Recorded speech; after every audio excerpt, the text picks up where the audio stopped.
Assalamualaikum warahmatullahi wabarakatuh. Hello guys, welcome to Group 1 presentation video with me, Melanie, as your moderator.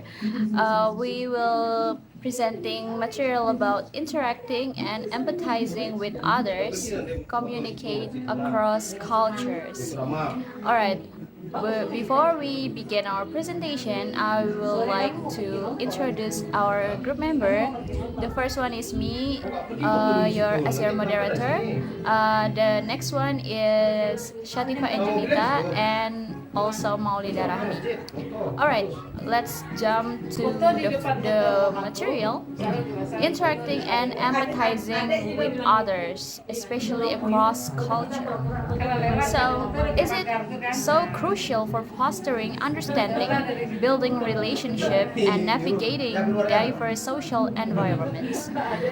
Effective communication across culture requires sensitivity, empathy, and adaptability. Here are some key strategies for interacting and empathizing with others and communicating across cultures. The first one is cultivate empathy. Empathy is the ability to understand and share the feelings and perspective of others.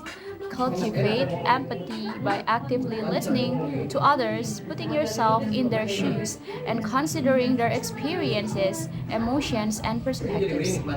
Empathy Empathy forms the foundation for meaningful interpersonal connections and effective communication. The next one is practice active listening. Active listening involves fully concentrating on what the other person is saying, understanding their message, and responding thoughtfully. Pay attention to both verbal and non-verbal cues such as tone of voice, body language, and facial expression. Reflect back what you've heard to ensure understanding and show that you value the other person's perspective. Alright, next material will be presented by Maulida Rahmi. Thanks to Maulani Putri for the opportunity. So, my name is Maulani and I will continue to explain the material that has been explained previously by Melanie. Number 3 is be open-minded.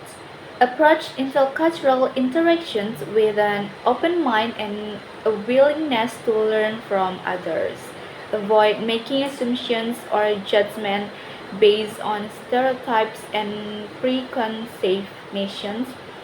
Embrace cultural differences as opportunities for learning and growth and be receptive to new ideas and perspectives. Number 4 is respect cultural differences. Respect cultural differences in communication styles, social norms, and values. Be mindful of cultural differences in greetings, gesture, personal space, and hierarchy. Adapt your communication style and behavior to fit the cultural context while still remaining true to your own values and identity. Number 5 is clarify and confirm understanding. In cross-cultural communications, misunderstanding can arise due to differences in language or cultural interpretations.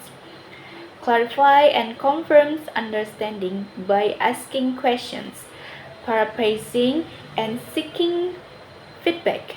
Don't hesitate to ask for clarifications if something is unclear, and be patient and respectful in explaining your own perspective. Number 6 is use plain language and avoid jargon. When communicating across cultures, use plain language and avoid complex vocabulary, idioms, and jargon that might be unfamiliar to the other persons. Choose words and phrases that are clear, simple, and easy to understand, and provide explanation or examples as needed to ensure clarity. And number 7, adapt communication style.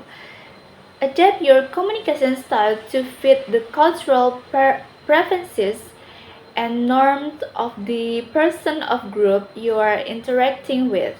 Consider factors such as directness, formality, hierarchy, and nonverbal communication cues. Flexibility and adaptability in communication are essential for building rapport and fostering effective relationships. Number 8 is building trust and rapport. Building trust and rapport by showing genuine interest, respect, and empathy towards others.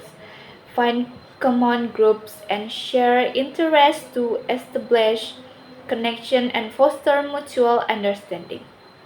Be patient and invest time and effort in building relationships, as trust is essential for effective communication across cultures. Number 9 is practice cultural sensitivity.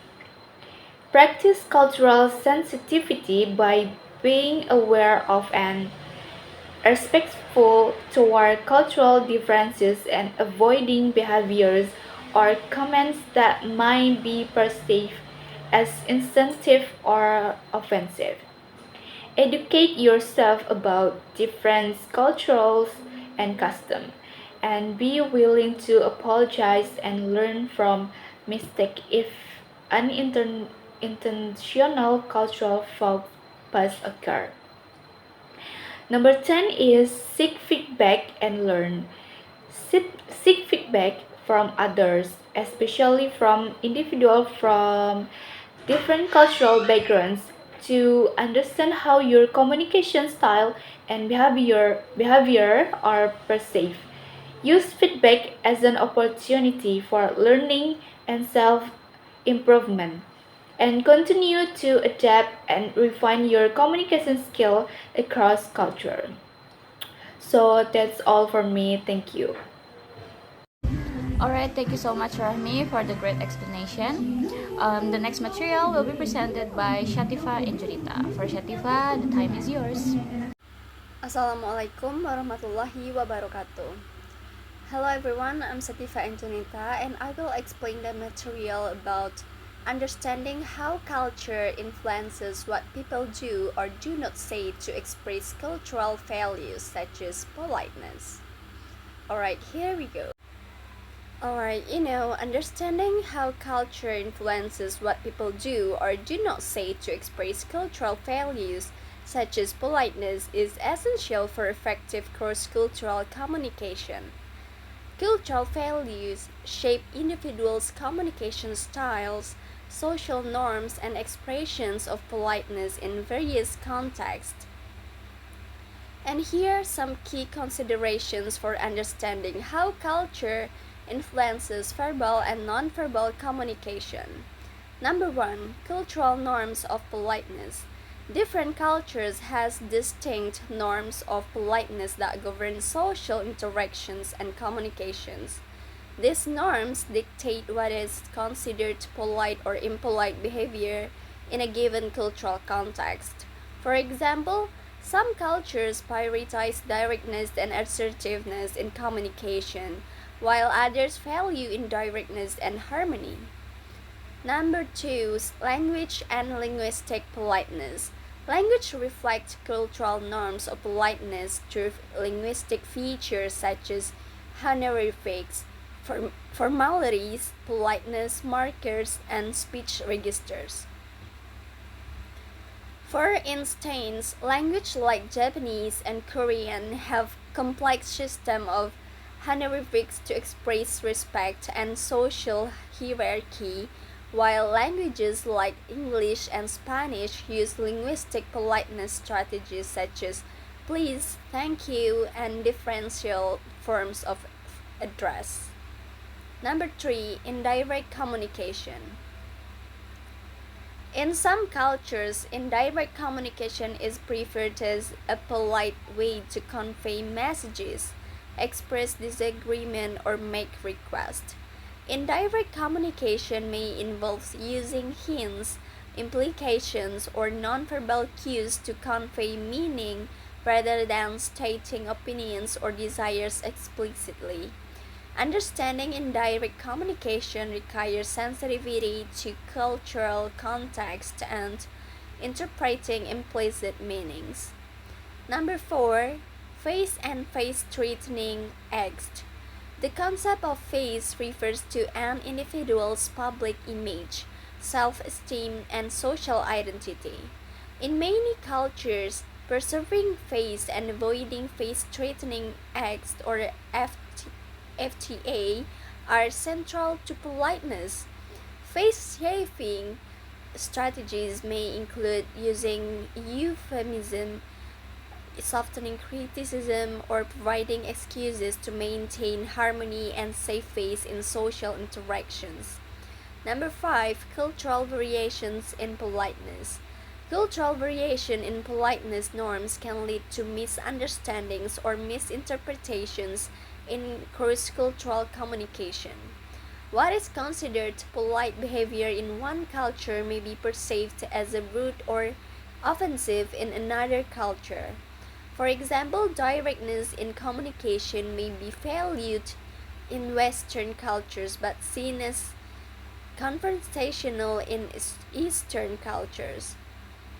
Number 6. Cultural context and situational factors. Cultural norms of politeness are influenced by cultural context and situational factors such as age, gender, social status, and relationship dynamics. Understanding the cultural context and social structures helps individuals navigate appropriate forms of politeness and adapt their communication style accordingly. Number 7. Cross-cultural communication competence. Developing cross-cultural communication competence involves understanding and navigating cultural differences and politeness norms with sensitivity, respect, and adaptability. It requires active listening, empathy, and awareness of cultural context to effectively communicate across cultures while honoring diverse expressions of politeness. And the last, learning and cultural sensitivity. Cultivating cultural sensitivity and continuous learning about different cultural perspectives on politeness are essential for building successful cross-cultural relationships. By actively seeking to understand how culture influences communication patterns and expression of politeness, individuals can bridge cultural divides and foster mutual respect and understanding. So that's all for me. Thank you. Alright, thank you so much, Shatifa. That was the explanation about interacting and empathizing across cultural. So the conclusion is by practicing empathy, active listening, respect for cultural differences, and adaptability in communication, individuals can effectively interact and communicate across cultures, foster meaningful connections, and promote intercultural understanding and cooperation. Culture profoundly influences how people express politeness and navigate social interaction through verbal and nonverbal communication. By recognizing and understanding cultural variation in politeness norms, individuals can navigate cross cultural communication with sensitivity, respect, and also effectiveness. That's all for the presentation. Thank you so much. Assalamualaikum warahmatullahi wabarakatuh.